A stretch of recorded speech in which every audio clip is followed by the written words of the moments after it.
سڵاوتان لێبێت و ئەم کاتتان باش بینەرانی خۆشەویستی تەلەڤیزیۆنی کۆمەڵا لە خزمەتتاندان بۆ پێشکەشکردنی بەرنامەیەکی تایبەت کە سەبارەتە بە دەورونەخشی ژنان لە ئاخێزی بەفرانباری 1404 و تیشخستنە سەرێک بەرخۆدانی گەلان لە ڕۆژاوای کوردستانیش. بۆ ئەمە بەستە دەوامان کردووە لە هاوڕێ شیوا فەکووریان ڕۆژنامەوان و چالاکی مافەکانی ژنان کە لەم بەرنامەیەدا لەگەڵمان بێت و وەڵامی چەند پرسیارمان باتەوە. بەڵێ هاوڕێ شیوەمان لەگەڵام. هاوڕێ شیوا سڵاوت لێبێت و زۆر سپاس کە بەشداری لەم بەرنامەیەدا. سڵاو ڕێز بۆ ئێوە و هەموو بینەرانی تەلەڤیزیۆنی کۆمەڵە. لێرە لە سەرەتا دەمەوێت سەرخۆشی لە هەموو بنەماڵەکان و هەموو گەلی خۆمان کەم بۆ ئەو ڕۆڵە گیان بەخت کردوانێ کە لە ڕێگەی ئازادیدا چە لە ڕۆژهەڵاتی کوردستان چە لە ڕۆژاوای کوردستان گیانیان بەخت کردووە. زۆر سپاس. هاوڕێ شیوا پێم خۆشە بەرنامەکەمان بەم پرسیارەوە دەست پێ بکەم کە ڕۆڵ و دۆر و نەخشی ژنان لە ئاخێزی بەفرانباری 1404دا بەڕێستان چۆن هەڵدەسەنگێنن؟ لە ئەم ئاخێزە دواییدا کە لە ڕۆژهەڵاتی کوردستان و دیکەی ناوچەکانی ئێران لەلایەن گەلانی بندەستەوە سەری هەڵدا ژنان هەر وەکو شۆڕشی ژن ژیان ئازادی دەوری سەرەکیان گێڕا. ئەم سەر هەڵدانە بێگومان درێژەی ڕاستۆخۆی شۆڕشی ژن ژیان ئازادی بوو. ئەو شۆڕشە قەت نەوەستا قەت نەمرد لە لایەنەکە لە توێژەکانی کۆمەلگا و لە چینە جیاوازەکانی کۆمەلگا زیندوو بوو، خۆی گەورە دەکرد، خۆی بەرفراوان دەکرد و گەشەی دەکرد هەتاکو گەیشتە ئەم قۆناغا. ژنان هەر وەکو ئەو دۆرەکەیتر لەم شۆڕشەیشدا ڕۆڵی سەرەکیان هەبوو. هەم لە ڕۆڵی ژنان لەم سەر هەڵدانە سێ لایەنی سەرەکی بوو. یەکەم ئەوەی کە لەسەر شەقام بە فیزیکی و بەجەستەئی بەشدار بوون، لە ڕێزی پێشەوەی خۆپیشاندانەکان بوون و سمبۆلی هێماکانی خۆپیشاندانەکانیان دروست دەکرد. بۆ نمونە بینیمان کە ژنان لە شەقامەکاندا سەرپۆشەکانیان فرەدا، حیجابیان فرەدا، بینیمان کە بەرامبەر هێزی سەرکوتکار بە بوێرانە و ئازایانە دەوەستان، تەنانەت کاتێک ماشینە ئاوپاشەکان هێرشیان دەکردە سەر خەڵک، ژنان لە ئەو شوێنانە ئەوەستان پاشەکشەیان نەدەکرد. دووهەم ژنان جگەل لە ئەو ئامادەبوونیانە لەسەر شەقامدا دەوری خاڵی یەکگرتنەوەی نێوان چین و توێژە جیاوازەکانی کۆمەلگا لەوان لاوان، پیران، دایکان و باوکان، منداڵان، چالاکانی مەدەنی هەموو چین و توێژەکانیان پێکەوە گرێ دەدا. ئەم دۆرەی ژنان بەڕای من لە ئەوە لە ئامادەبوونیان لەسەر شەقامیش زۆر گرنگترە، چونکە توانیان ببنە خاڵی یەکگرتنەوەی چین و توێژە جیاوازەکانی کۆمەلگا لەوانە کرێکار، خوێندکار، چینە جیاوازەکان پێکەوە گرێ بدەن کە بتوانن هەماهەنگیەک لە چالاکیەکاندا دروست بکەن. هەروەها دۆرێکی دیکە کە ژنان ئەیگەڕن و هەیانە لەم چالاکیە بەرجەستە بوو ئەوە بوو کە سەرکوتی سەر ژنانیش زۆر زیاتر بوو. ژمارەیەکی زۆر ژنان لە خۆپیشاندانەکاندا کوژراون، ژمارەیەک زۆر دەست بەسەر کراون و هەروەها ژمارەیەکی زۆریان لەژێر ئەشکەنجەکەلی کورس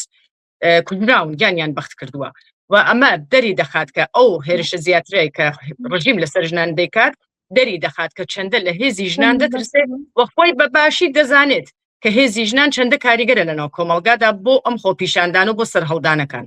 یەکێک لە شێوازەکانی سەرکوت لەم ئاخێزەدا و ئەوەی کە شاردنەوەی جنایەتەکانی کۆماری ئیسلامی پشتڕانی ئینتەرنێتە. ئایا ئەم پشتڕانی ئینتەرنێتە بووەتە هۆی ئەوەی کە ڕۆڵی ژنان کەمڕەنگ بێت یان شێواز و دۆر و نەخش و خەباتیان خەلاقانەتر بووە؟ بێگومان خەلاقانەتر بووە. هەر لە شۆڕشی ژن ژیان ئازادی هەتاکو ئێستا ژنان زۆر ڕێگا و شوێنی خەلاقانەیان بۆ دروستکردنی هێماکانی شۆڕش دروست کرد، وەک بڕینی پرچەکانیان کە لە یان ئاگردانی سەرپۆشەکانیان کە لە خۆپیشاندانەکاندا بینیمان. ئەو پرچپڕینەی کە لە شۆڕشی ژن ژیان ئازادی دەستی پێ کرد، بینیمان هەموو سنوورەکانی تەنیەوە و تەنانەت لە وڵاتانی ئەوروپا، ئەمریکا ژنانی سیاسەتوان، ژنانی خەباتکار، ژنانی ئازادی خواست هەموو ئەویان دووپات کردەوە، لەلایەن تەنانەت پیاوانیشەوە دووپات کرایەوە. لەم شۆڕشێشدا بە پشتڕانی ئینتەرنێت ڕژیم هەوڵیدا یەک خەڵک سەرکوت بکە، دوو بۆشاییەک دروست کات کە لەو بۆشاییەدا توانای جوڵەی خەڵک و توانای جوڵەی کۆمەلگا ببەستێت. خەڵک پێکەوە پەیوەندیان نەبوو، خەڵک هێماکانیان نەدەناسی، لەیان دەتوانی زانیاری ڕاستۆخۆ وەربگرن و زانیاری و ئەوەی کە ڕوویدا بوو بیگەینن. ئەوە کاریگەریەکی ئەو بێخەبەریە، ئەو بۆشاییە کە دروست کرا کاریگەریەکی زۆری لەسەر دەرونی کۆمەلگا بوو. بەڵام ژنان توانیان بە هێمای جیاواز ئەو بۆشاییە پڕۆکەنەوە. ژنان توانیان لە نێو خۆیاندا وەکو تۆڕێکی پشتیوانی دروست بکەن کە بتوانن لە نێو بنەماڵەکاندا لە نێو شارەکاندا پشتیوانی لە یەکترین بکەن هەر لە شۆڕشی دژنجیان ئازادی تاک و ئێستا ئەم دۆرە خەلاقانەی ژنانە کە توانی بیانە شۆڕشەکە بەرەو پێش ببن بەردەوام بوو هەرگیز نەپچراوە بەمە شێوازە ڕژیم توانی دەنگی خەڵک لە ناوخۆدا تا ڕادەیەک کپ بکات توانی پەیوەندی لە لەگەڵ جیهانی دەرەوە بپچڕێنێت بۆشاییک دروست بکات کاریگەری دەرونی زۆر لەسەر خەڵک دروست بکات چه خەڵکی ناوخۆی ئێران چه کوردان و ئەو دیکەی خەڵکی ئێران کە لە دەرەوەی وڵات دەژین وەکو پەنابەر لە وڵاتانی ئۆروپی دەژین ئەوانش لەو بێخەبەریە و لەو نەبوونی پەیوەندیە بەڕاستی خەساریان لێ بەرکەوت و زۆر شتێکی دژوار بوو کە وەکو زیندانێکی زۆر گەورەی لێهات لەسەر خەڵک هەموو خەڵک هەستی بە زیندانی بوون دەکرد و ڕژیمیش لەو دەرفەتە کەڵکی وەرگرت بۆ ئەوەی کۆمەڵکوژیەک بکات کە بەڕای من لە مێژووی مرۆڤایەتیدا لە مێژووی سەردەمدا کۆمەڵکوژی سەر شەقام بەم شێوازە ڕووی نەداوە بە تایبەت لە ناوچەکانی ڕۆژهەڵاتی کوردستان وەکو ئیلام مەلەکشای کرماشان و شەهاباد و دیکەی ناوچەکان ئەو کۆمەڵکوژیە لەو ناوچانە ڕوویداوە لە کرماشان و لە شەهاباد و لە ئیلام و لە مەڵەکشای و لە ڕستان لە خۆڕەماوە شتێکی زۆر درڕندانە و زۆر بێوێنە بووە کە خۆی دەتوانێت لە چوارچێوەی کۆمەڵکوژی و سرێنەوەی گەلدا ببینێتەوە. بەڵێ زۆر سپاس هاوڕێشیوە بە بەردەوام لە ڕاگەیاندراکان و ئەو هەواڵانەی وا ناوبەناوە دێتە دەرەوە ئێمە دەبینین کە ڕژیمی کۆماری ئیسلامی بە تایبەت فوکوسێکی زۆر لەسەر ژنان کردووە و بەردەوام چالاکانی ژنان بانگ دەکات و هەڕەشەیان لێکات و دەست بەسەریان نەکات ئایا پشڕانی ئەم ئینتەرنێتە تا چه ئاستێک هەوڵێکە بۆ کنترۆلکردنی ئەم ڕۆڵە بۆچی ڕژیم تا ئەم ئاستە لە ژنان تۆقیوە لە شۆڕشەکانی پێشووداوە بە تایبەتی لە شۆڕشی ژنجیان ئازادی کە تۆڕە کۆمەڵەتیەکان بە شێوەیەکی بەربڵاو بۆ گواستنەوەی زانیاریەکان و بۆ بەرەو پێشبردننی شۆڕش و گێڕانەوەی بەسەرهاتی یان بەخت کردووان بەکارهێنرا بۆ گێڕانەوەی ئەو جنایەتانەی ڕژیم بەکارهێنرا ڕژیم لەو ڕۆڵە ترسا ڕژیم یەک لەو شتانەی کە ڕژیم لێ دەترسێت گێڕانەوەی ڕووداوەکانە گێڕانەوەی بەسەرهاتی گیان بەختکردووانە دۆکیۆمنتکردنە ئەوە ئەرکی سەرشانی کۆمەلگایە ئەرکی سەرشانی میدیاکان ئەرکی سەرشانی هەواڵنێرانە کە ئەو دۆکیۆمنتە کە ئەو ڕەوایەتە ئەو بەسەرهاتانە ئەوەی کە ڕووی داوە بە دۆکیۆمنتی بکەن بیپارێزن و بڵاوی بکەنەوە ئەو لە ئێستادا دەتوانم هەر باس هەم ئاماژە بەوە بدەم کە لە ڕژیم هەوڵیدا بەر بەوە بگرێ بەر بۆ شتێک کە ترسی لێبوو بیگرێ یعنی نێڵێت کە ڕەوایەتەکان بێتە دەرەوە نێڵێ کە زانیاریەکان بێتە دەرەوە کە بەر بەوە بگرێ کە خەڵک بزانن چی ڕوویداوە چه کەسانێک بۆچی هاتوونەتە سەر شەقام داواکاریان چی بووە و چۆن کوژراون و کاریگەری کوشتنەکەیان چۆن بووە ئەمانە ئەو کارێکە ڕژێم لەم سەرکوتەکردی تەنیا سەرکوتکردنێکی سەرهەڵدانی گەل نەبوو کوشتارێکی سیستماتیک بوو بۆ ئەوەی ترس و تۆقاندنی یەکجاری لە نێو خەڵکدا بڵاو بکاتەوە ئەم ڕژێمە بەباشی دەیزانی کە یا دۆخی کۆمەلگا گەیشتوتە جێگەیەک لەگەڵ حکوومەتدا کە یان دەبێ بکوژێت یان ئەوەی کە هێزەکانی دەکوژێن بەداخەوە ئەم سەرهەڵدانە کە ڕوویدا سەرهەڵدانێکی زۆر بەربڵاو بوو لە دەوترێت لە زیاتر لە 100 شاردا سەرهەڵدانەکان کرا ناوچەیەکی زۆری گرتەوە بۆ نمونە لە ئیلام و لە ڕستان و کرماشان یان لە ڕەشت لە تاران لە ڕەشت زۆر بوو لە ناوچەکانی باکووری ئێران زۆر بوو بەڵام بەهۆی ئەوەی کە ناوچەکان پێکەوە هەماهنگیان نەبوو لە ناوخۆی شارەکان و مەحەلەکاندا کۆمیتەی هەماهنگی شۆراکانی هەماهنگی بۆ هەماهنگی نێوان خەڵک دروست نەکرا بوو هاوکات مانگرتنی کرێکار و مانگرتنی گواستنەوە و مانگرتنی کارەبا و نۆت و ئەمانەی لەگەڵ نەبوو تێکشکێنرا سەرکوت کرا بەڵام ئەم سەرکوت کراوە شۆڕشەکە نەمردووە ڕژێم بۆ پچڕاندی ئینتەرنێتە هۆڵیدا سەرکوتەکە بە شێوازێ بێ کە سەرهەڵدانەکە یەکسەر بمرێنێ بەڵام لەوەدا سەرکەوتوو نەبوو بینیمان کە تەنانەت لە کاتێکدا کە ئینتەرنێت لە 100 پچرا بوو خەڵک بە هەر شێوازێک بوو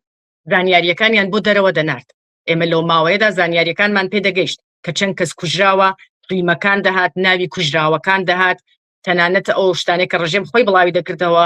ئەمانە هەمووی دەهات ڕژێم ئەوەی کرد کە بەربەست بەمە بگرێ بەڵام نەیتوانی وە لە ئێستادا کە ئینتەرنێتیش هەیە پێویستە زۆر پێویستە کە ژنان وەکو بڕبڕی پشتی سەرهەڵدان بەربڕێ پشتی شۆڕش و گۆڕانکاری کۆمەڵایەتیەکان و بەربڕێ پشتی کۆمەڵگا دۆری خۆیان گەڕن.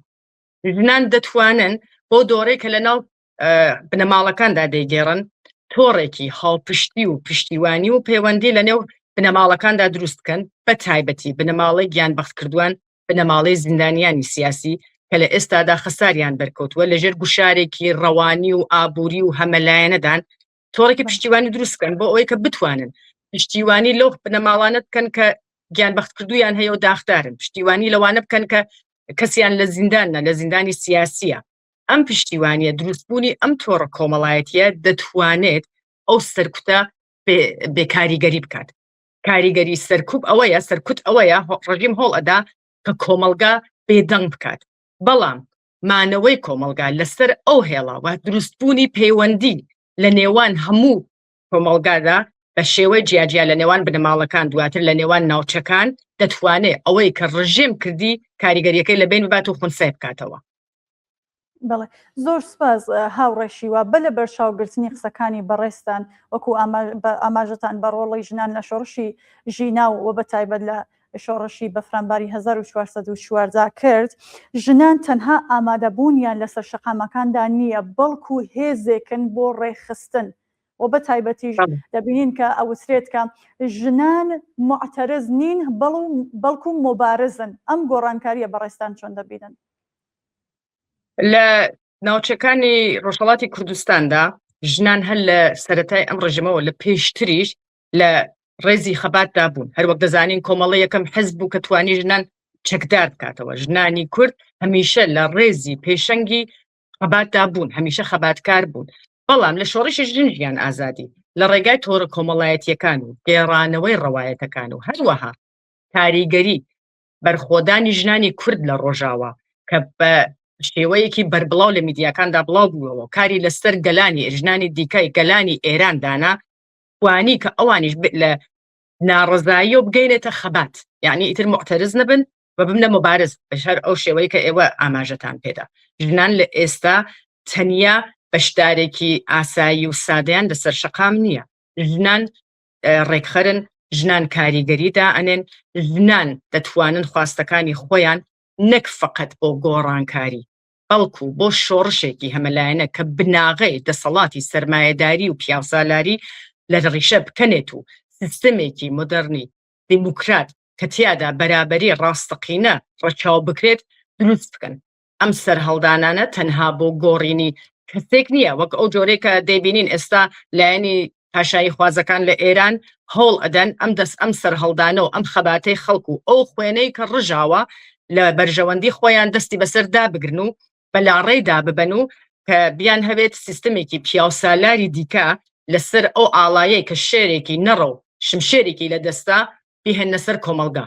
هەروەک هێماکەی دیارە دەسەڵاتێک پیاوسالارانە بە توندوتیژیەوە. بەڵام ئەمە شتێک نییە کە ژنان بیان هەبێت. ژنان دەتوانن لە بەرامبەر هەم دیکتاتۆری مەڵاکان دیکتاتۆری ئیسلامی بوەستن کە ئەلبەت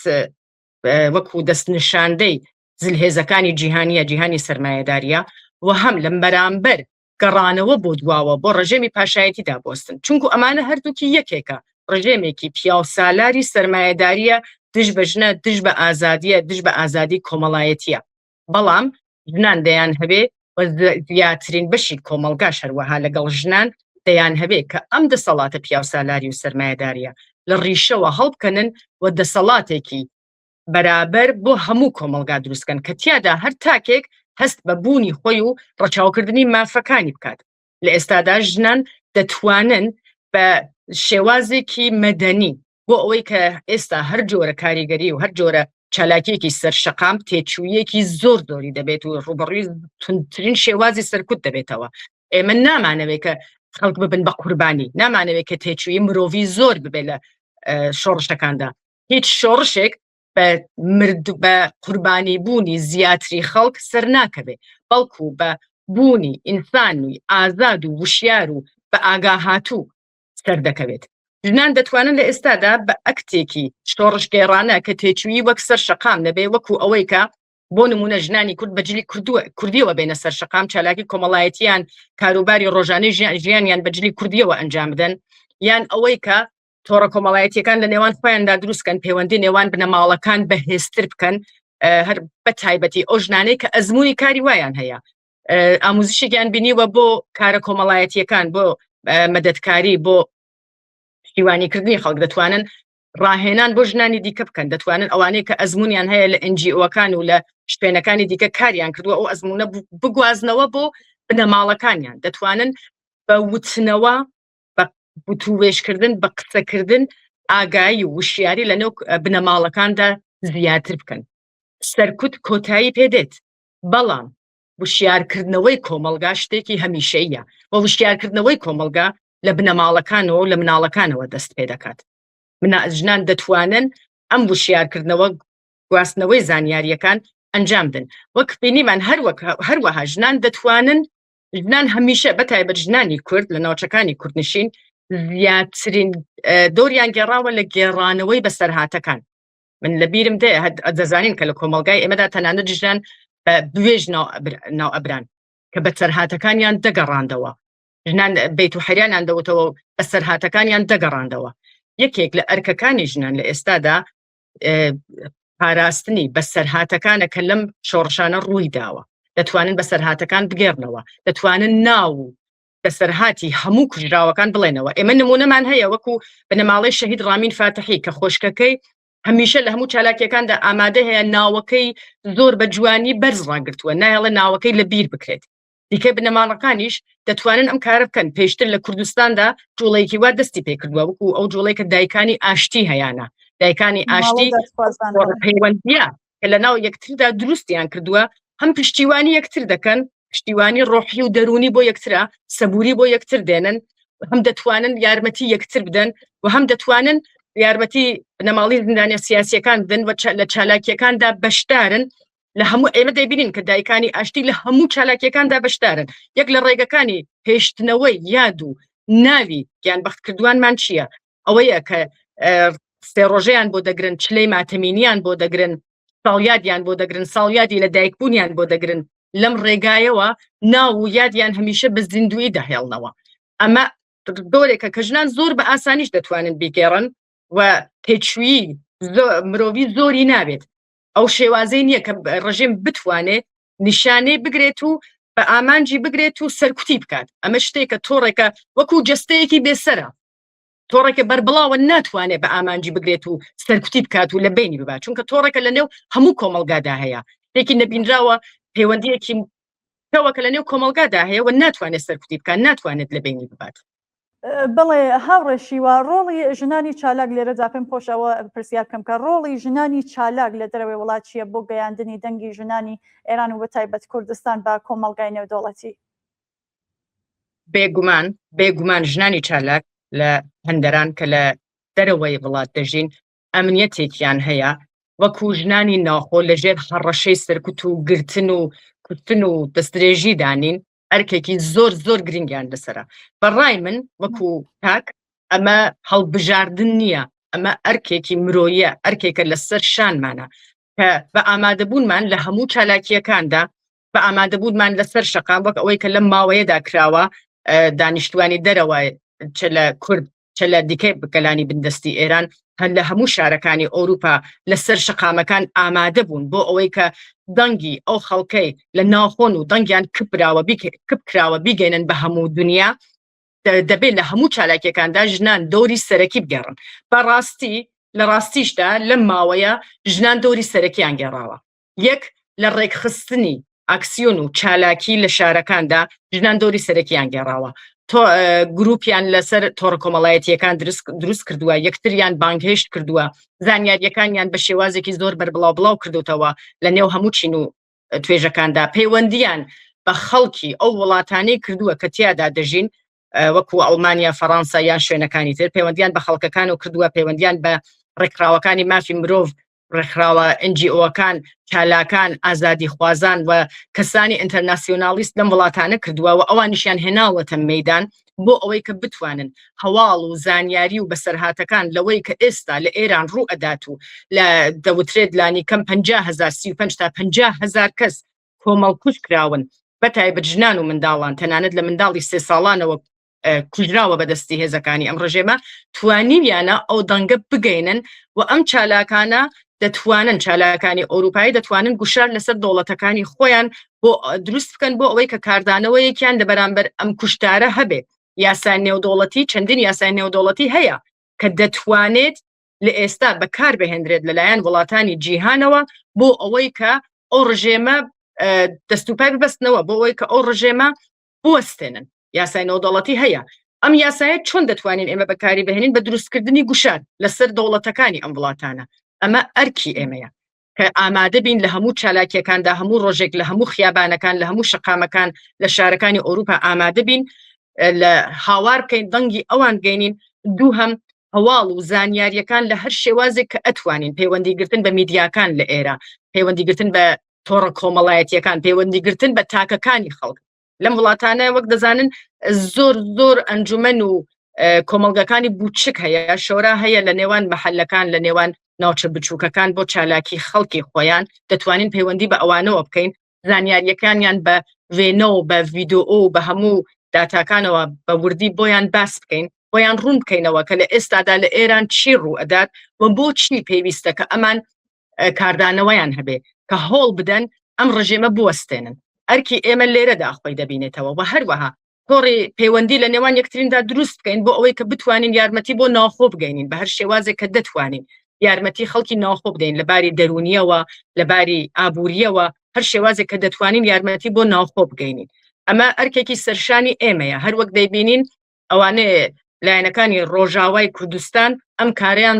زۆر بەباشی ئەنجام داوە، توانیویانە زۆر لایەنی ئەوروپی لە وڵاتانی ئەوروپا بێنە سەر شەقام بێنە سەر هێڵ بۆ پشتیوانیکردنی ڕۆژاوە. زۆر ڕێکخراوی فەرمی هاتوونەتە سەر شەقام بۆ پەیوەند بۆ پشتیوانیکردن لە خەڵکی ڕۆژاوە، چونکو ئەوان زۆر بە چالاکانە دێن پەیوەندیان لەگەڵ ئەگرن هەموو ڕۆژێک لەسەر شەقامن ئاکسیۆن و ناڕزایەتی وا دەردەخەن کە سەرنجەکان بۆ خۆیان ڕابکێشن و بتوانن کاردانەوە دروست بکەن. ئێمەش دەبێت ئەوە بکەین هەم لەگەڵ بە گەلانی دیکەی ئێران و هەم لەگەڵ ڕۆژاوە، چونکو ئێمە وەکو کوردی ڕۆژهەڵات پەیوەندیمان لەگەڵ هەردوو لا هەیە، هەم چاهاوچارە نووسین لەگەڵ گەلانی دیکەی ئێران وەکو بەلوچ وەکو گیلک وەکو عەرەب وەکو تورک لەگەڵ ئەوان وەکو ئازەریەکان ئێمە هەم لەگەڵ ئەوان هاوچارە نووسین و هەم لەگەڵ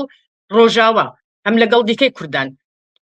چارە نووسی کوردان لە دیکەی پارچەکانی کوردستان کاریگەری ڕاستۆخۆی لەسەر ڕۆژهەڵاتی کوردستانیش ئەبێت. ئەوەی کە ئێستا دەبینین تەنانەت خەڵک لە ڕۆژهەڵاتی کوردستانەوە گەنجان دەرباری ئەو کوشت و کوشتارێ لە ڕۆژهەڵات کراوە خۆیان دەگەینە ڕۆژاوە بۆ پاراستنی دەستکەوتەکانی ڕۆژاوە لەبەر ئەوەیە کە کورد هەموو کوردێک دەزانێت کەوتنی ڕۆژاوە بە مانای کەوتنی باشوورە بە مانای کەوتنی ڕۆژهەڵاتە. دوای ڕۆژاوە وەکو سەدێکە وەکو بربەستێکە وەکو کۆڵەکەی مانەوەی ئێمەیە کە ئەگەر بکەوێ کە بەڕای من ناکەوێ باقی پارچەکانی کوردستانیش ئەفۆتن، بەڵام مانەوەی ڕۆژاوە دەتوانێت مانەوەی هەموو گەلی کورد بێ و هەروەها نەک تەنها بۆ کورد مانەوەی ڕۆژاوە مانەوەی ئازادیخوازیە لەسەر مرۆڤایەتی لەسەر تەواوی دنیادا نەک تەنها بۆ کورد. هەر وەک دەزانین لە دوای هێرشەکانی جۆلانی و چەتەکانی بۆ سەر ڕۆژاوای کوردستان سێ زیندانی شەدادی و ئەلقەبتان و کەمپی ئەلهۆڵ شکان و زیندانیەکان هاتنە دەرەوە. لە زیندانی شەدادی مەترسیدارترین هێزەکانی داعش بوون کە ئێستادا ئازاد کراون بۆ ناوچەکە. ئەمانە دەتوانن هەم ببنە مەترسی لەسەر باشووری کوردستان و عێراق، هەم دەتوانن ببنە مەترسی لەسەر ڕۆژاوە و هەم دەتوانن ببنە مەترسی لەسەر ئێران. ئەمانە دەتوانن بێنە ئێران وەکو هێزی سەرکوتکار بەکار بهێنرێن و دەتوانن مەترسیەکی جددی بۆ سەر ئوروپایش دروست بکەن. بەڕاستی ئەگەر ئوروپا لە ئێستادا ئەوانە لە ڕۆژاوای کوردستان نەوەستێنێت دوایی ناچارە لە شارەکانی خۆیدا ڕوبەڕوویان ببێتەوە، ڕوبەڕووی هێرشی هەڕەشەی ئەمنی ئەمانە ببێتەوە. لە کەمپی ئەلهۆڵ زیاتر لە 12,000 کەس لە بنەماڵی داعشیەکان دەژیان کە ئەمانە پێشتر لەلایەن هێزەکانی ڕۆژاوای کوردستانەوە کۆنترۆڵ دەکران. لە نێویاندا ژنانی داعشی هەیە کە بڕوای تەواویان سەرباری ژنبوونیان بڕوای تەواویان هەیە بە فەلسفەی داعش بەوەی کە داعش ئەیکات و منداڵەکانیان کە لە کەسانی داعشی هاتون باوکیان داعشیە لەو کەمپە گەورە بوون و هیچ زانیاریەکیان لەسەر جیهانی دەرەوە نییە. بە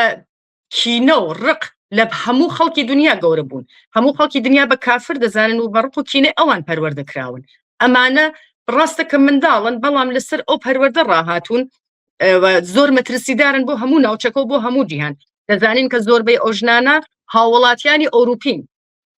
پاسپۆرتی ئەوروپیان هەیە و دەتوانن بگەڕنەوە بۆ وڵاتەکانی خۆیان و منداڵەکانیان بهێن و ببن بە مەترسی. پێشتر بەرپرسانی ڕۆژاوا دەیان جار داوایان لە وڵاتانی ئەوروپی کرد کە ئەم منداڵانە لە ئەستۆ بگرن بیان بن بۆ پەروەردەی دروست، بەڵام هیچ کامیان ئەوەیان نەکرد، ملیان بەوەدا نەدا، چونکو دەیانویست کە ئەمە بەسەر جیهاندا بهێنن. نەزانم بۆچی، بەڵام دەیانویست کە ئەمە دروست بکەن کە بێتە گرژی لە ناوچەکە و لە جیهانیشتا. بەڵێ مژاری بەرنامەکە وەکو لە پێشەکیەکەیشدا ئاماژەم پێدا و قسەکانی بەڕێزیشتان ئەوتم تیشکێکە خەینە سەر حتمما ڕۆژاوای کوردستانیش دەبینین کە لە ڕۆژاوای کوردستاندا شانازی ئەوە هەبووە کە ژنان لە ناوەندی بڕیار وە کایە کۆمەڵاتیەکاندا بەشدار بن. کاریگەری ڕووداوەکانی ئەم دوایە سووریا چه کاریگەریەکی لەسەر ئەم نەقش و دۆر و نەقشی ژنان ئەبێت لە ڕۆژاوای کوردستانداوە بە گشتی ئەم بەرخۆدانەی لە ڕۆژاوای کوردستاندا خەریکە ئەنجام درێت؟ ژنانی کورد لە ڕۆژاوای کوردستان وەکو ڕۆژهەڵات وەکو دیکەی پارچەکان بەهۆی ژنبوونیان و بەهۆی ئەوەی کە نەتەوەی کورد نەتەوەیکی بندست بووە و لە ژێر سیستەمی ملی ژیاوە هەردوو ژیانیان تێکەڵ بە خەباتی سیاسی ئەبێ، بێ ئەوەی کە بیان هەبێ یان نەیان هەبێ ژیانمان تێکەڵ ئەبێ بەم چالاکی و خەباتی سیاسیەوە. ناچارین بۆ مانەوەی خۆمان هەم وەک ژن و هەم وەک کورد خەبات بکەین. ئەو خەباتی کە ژنانی ڕۆژاوای کوردستان کردیان وەکو گەریلا وەکو هێزەکانی یەپەژە لەو کات لە کاتی خۆیدا بە تێکشکاندنی داعش سەرنجی هەموو جیهانی بۆ خۆی ڕاکێشا و کاریگەریەکی زۆری هەبوو لەسەر بەرزکردنەوەی وڕێ ژنانی هەموو دنیا و بە تایبەت ڕۆژهەڵاتی ناوین. دواتر بەسەر ئەو سیستەمێک کە لە ڕۆژاوای کوردستان دروست بوو و ژنی لەسەر هەموو شتێکدانا، ژنی لە ئەبژەوە کرد بە سوژە و کردی بە کاراکتری سەرەکی لە هێزەکانی لە ناوەندی بڕیارداندا بوو. ئەم شتە لە دیکەی ناوچەکانی جیهاندا نەبووە. دەبێت ئاماژەش بەوەش بدەم کە یەکێک لە ترسەکانی وڵاتانی ناوچەکە کە هەموو پیلانگەڕیەک دژی ڕۆژاوا دەگەڕن بۆ ئەوەی کە ئەزمموی ڕۆژاوا لەبار ببەن دەوری ژنانە لەم ئەزمونەدا، چونکە هەمویان لە دەوری ژنان دەترسن. بێگومان نایان هەوێ کە ژن لە وەکو ئەو شتێکە لە ڕۆژاوا هەیە لە ناوەندی بڕیارداندا بێ ئەو کاریگەریە هەبێ ئەو ئەکتە بەهێزیە هەبێ. لە ئێستادا ژنانی شەڕوان و گەریلا دەبینین کە لە ڕێزی پێشەوەی بەرخۆداندان، لە ڕێزی پێشەوەی شەڕدان، هیچ ترسێکیان نییە. ڕاستە وەکو ژن وەکو مرۆڤ هەموو مرۆڤێک هیچ مرۆڤێک حەز بە شەڕ ناکات و ژنان لە شەڕدا دوو هێندەی پیاوان خەسار ئەبینن، چونکە هەم وەکو مرۆڤن وەکە هەم وەکو ژنن. دەبینین کە هێزەکانی داعش ژن وەکو غەنیمەتی شەڕ سەیرەکەن، وەکو کۆیلە سەیری دەکەن بۆ یاریدان بۆ کڕین و فرۆشتن پێکردن. ئەم ژنانە مەترسی زۆریان لەسرە، بەڵام سرە ڕای ئەوەیشە بۆ ئازادی، بۆ ئێرادەی ئازادی خۆیان، بۆ ئازادی و کەرامەتی خۆیان خەریکن شەڕ دەکەن. بەڕای من کاریگەری ژنان لە جێخۆیدا ئەمێنێت و زۆر زیاتریش ئەبێت. بینیمان کاتێک کە چەتەکانی داعش جستەی ژنە خەباتکارێکی کوردیان لە نەهۆمی چەندمی باڵاخانەیەکەوە خستە خوارەوە چەند کاردانەوەی لێ دروست بوو. بینیمان کاتی پرچی کچێکیان بڕی، پرچی کچە شەڕوانێکیان بڕی، کچێکی خەباتکاریان بڕی و لە تۆڕە کۆمەڵایەتیەکان پیشانیاندا چه کاردانەوەیەکی بربڵاوی بەخۆیدا دوای خۆی داهێنا. هەر ئەمە پیشانی ئەدات کە دۆری ژن چەندە ڕەڭە، چەندە تۆخ و کاریگەرە. دەزانین کە لە هەموو پارچەکانی کوردستان لە هەموو ناوچەکاندا شۆڕشی کەزێ دەستی پێکرد، ژنان هاواریان کرد کە ئەگەر پرچێک دەبڕنەوە هەلکەیەک ئەبڕنەوە ئێمە 1000 پەلکە ئەهۆنینەوە. ئەمە تەنانەت گەلانی دیکەشی گرتوتەوە. من چەند ڤیدیۆم بینیوە کە ژنانی بەلوچ خەریکن پرچی کچەکانیان پەلکە دەکەن، کە ژنانی گیلان خەریکن پرچی کچەکانیان پەلکە دەکەن. تەنانەت لە وڵاتانی ڕۆژاواییدا لە ناو یاریزانەکان لە ناو کەسانی ناودار و سلبریتی بینیم کە ئەمە دەستی پێکردووە. ئەمەش کاریگەری ژندانێ و هەروەها کاریگەری ژنی کورد کە دەتوانێت خەلاقانە هێما و سیمبۆلیک بۆ شۆڕش دروست بکات کە ببێتە جیهانی. ئەو جار بڕینی پرچ بوو، ئەم جار بۆتەوە هەلکەکردنی قژی ژنان و وەکو ڕەمز و سیمبۆلی بەرخۆدانە. تەنها لە سیمبۆلیشتان نەماوەتەوە. پێشتر زانیمان کە هەر ئەمان بینی کە کچانیش گەریلا لە ڕێزەکانی شەڕەوە پرچیان پەلکا کرد و دەچوون بۆ شەڕ بە ئەو پرچە بوو بە داری ئەدام بوو بە تەنافی مەرگ بۆ چەتەکانی داعش و بۆ ئەو کەسانەی کە دژ بە مرۆڤایەتی بوون. ئێستاش هەر بۆ شێوازە لەسەر خەباتن و هەر بۆ شێوازش لە ناوەندەکانی بڕیارداردان بەڕای من بۆ دۆرەی کە ژن ئەیگەڕێ و بۆ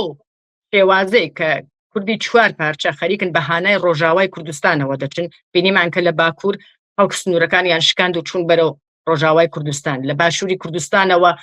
دەستە خەڵک بەرەو ڕۆژاوا بەڕێکەوتن تەنانەت لە ڕۆژهەڵاتەوە و هەروەها لە باکوور و باشوور یارمەتیەکی زۆر لەلایەن خەڵکەوە بۆ لە قۆماوان و ئاوارەکانی ڕۆژاوا کۆکراوەتەوە ڕاستە کە گەلی کورد بەهۆی ئەو شەڕێی کە دەیکات بۆ مانەوەی خۆی بۆ ئازادی خۆی تێچوویەکی زۆر دەدات باشترین ڕۆڵەکانی ئێمە چ لە ڕۆژهەڵات چ لە ڕۆژ ئاوا ئەبن بە قوربانی لەم شۆڕشەی دواییدا لە ڕۆژهەڵاتی کوردستان بەڕاستی باشترینی ڕۆڵەکان بوون بە قوربانی و گیانیان بەخت کردووە لە ڕۆژاواشدا هەمان شت ڕوئەدا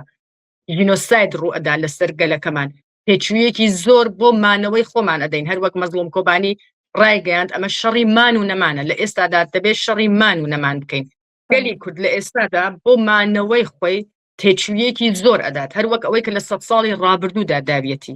لە هەموو شۆڕشەکانی خۆیدا لە هەموو خەباتی خۆیدا بۆ مانەوە و گەیشتن بە ژیانێکی ئازاد و بەرابەر تێچوویەکی زۆری داوە ئەم جارش بێگومان تێچوویەکی زۆر ئەدات هەم لە ڕۆژهەڵاتی کوردستان هەم لە ڕۆژاوای کوردستان بەڵام لە ڕۆژاوای کوردستان دەستکەوتەکان بەم یەکگرتوویە گەورەی کە لە نێوان گەلی کووردا چ لە ناوخۆی کوردستان و چ لە ئۆروپادا دروست بووە لە هەموو شارەکان کوردان یەک پارچە بۆ پشتیوانیکردن لە ڕۆژهەڵات و ڕۆژاوا لەسەر شەقامدان و هاوار دەکەن ڕۆژاوا ڕۆژهەڵاتە کوردستان یەک وڵاتە بەم یەکگرتوویە ئەزمموی ڕۆژاوا دەپارێزرێت و ڕۆژهەڵاتیش سەرباری هەموو زامەکانی دەوەستێتەوە سەرپا ئێمە دەزانین کە شاری سنە بە تەنها خۆی لە شەڕی 28 ڕۆژە چی بەسەرداهات چەند کەس کوژران یەک شار بوو بەڵام دیسانەوە بەستاوە سەرپا ئایا لەم چەند ساڵەدا سەرباری هەموو تاوانەکان هەموو ئەو کۆمەڵ کوژیەکان لە ڕۆژهەڵاتی کوردستان لە سنە لە مەهاباد لە سەقز و مەریوانکرا ئایا شۆڕش لەم ناوچانە وەستا نه بەربڵاوتر بوو گەورەتر بوو ئایا بۆ کۆمەڵ کوژەیە کە سەدام دژ بە کوردان دەیکرد لە باشووری کوردستان ئەنفالی دروست کرد بە جارێک 180,000 کوردی کرد بە قوربانی کە هێشتا ئاماری دروستیشی نازاندرێ ئایا کورد لە ناوبرا ئایا شۆڕشەکەی لە باربرا نه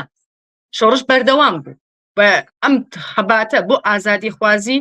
لە ناو کورداندا بەردەوامە و لە ناو دیکەی ناوچەکانی ئێران لەلایەن گەلانی بندستی ئێرانەوە بۆ گەیشتن بە ماف و ئازادی خۆیان بەردەوامە زۆر سپاس بۆ بەشداریتان هاوڕێ شیوا فەکوریان ڕۆژنامەوان و چالاکی ژنان کە لەم بەرنامەدا بەشدار بوون سپاس بۆ ئێوە بەڵێ ئازیزان و بینەرانی خۆشەویست سپاس بۆ ئێوەش کە تاکو ئێستا بینەرمان بوون سەرنجتان بۆ درێژەی بەرنامەکانی تەلەڤیزیۆنی کۆمەڵە ڕادەکێش